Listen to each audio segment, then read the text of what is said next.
Hi everyone, today I got another app called Pushar Carnival, which is I'm going to review now. So you can see here, this one is the Pushar Carnival app on the actual mobile screen. If I open this one, you can see here on the top 1500 cash is ready to withdraw. So we'll find out next, is it going to pay or not.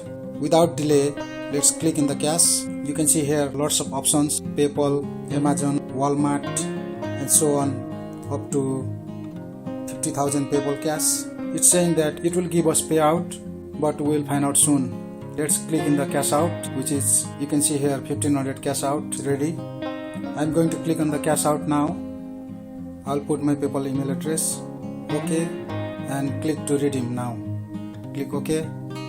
You can see here 24 hours remaining. So I will wait another 24 hours and I'll give you the result. However, it looks like a scam. I'll find out the truth and I'll give you the actual result in the comment section later. Thanks for watching. See you in next.